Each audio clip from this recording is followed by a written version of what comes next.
Good day, everyone. My name is David Paul, and in five very short lessons, I'm going to convey 8 vital tips for stock market trading success. Now, that's me. I've been trading in the stock markets of the world. I put on my first trade in October 1982, and I've been a full-time trader since April 1988. Along the way, I started to do training in the stock market initially by accident. I went to a stock market investors meeting one evening, and the presenter, in fact, got laryngitis, and I was asked to take the meeting. And based on that, I was asked to come into a stockbroker's office and show his traders how to become consistent in the stock market. And that led to a career in training traders. And over the last 7 or 8 years, I've been helping retail traders to improve their performance with VectorVest.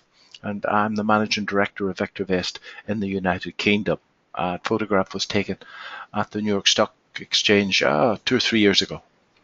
So, tip number one, folks, and tip number one is something that I come across all the time.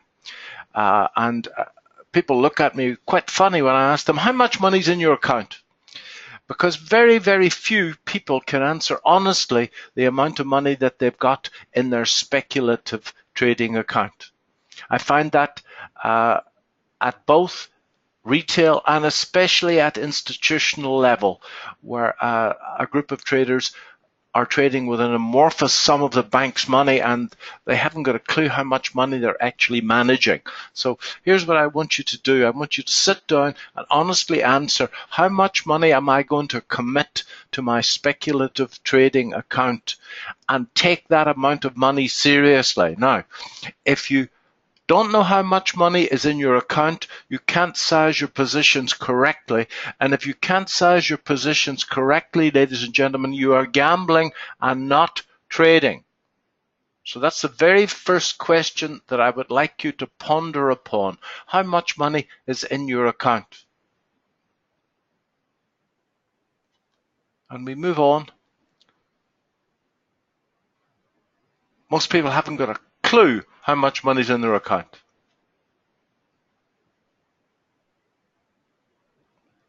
So in a great book called Market Wizards, which is about 20 years old now, Ed Seykota interviewed some legendary traders.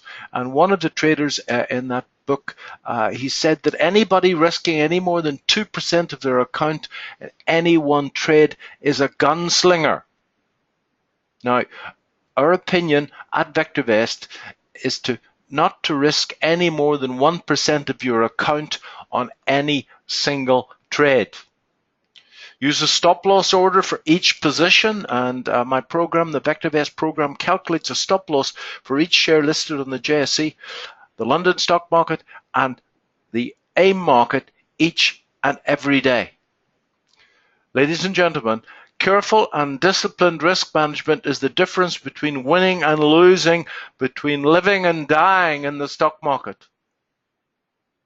Now, if you don't trust yourself to action the stop, there are many brokers where you can place an automatic stop, and never underestimate the power of the ego to say, let's give it another day, let's give it another tick, and every disaster starts with a missed tackle. And if you miss one tackle, ladies and gentlemen, you've got to make 5 tackles to catch up. So our advice is simply to divide your capital up into 10 pieces. So if you've got £50,000 in a speculative stock market account, put 5,000 into each position, and then vow never to lose any more than 10% of the 10% in any single trade. And by doing that, you would in fact be risking 1% of your account on any single trade. Remember, the risk is the difference in cash between your entry point and the stop loss. And that should never be any more than 1% of your account size.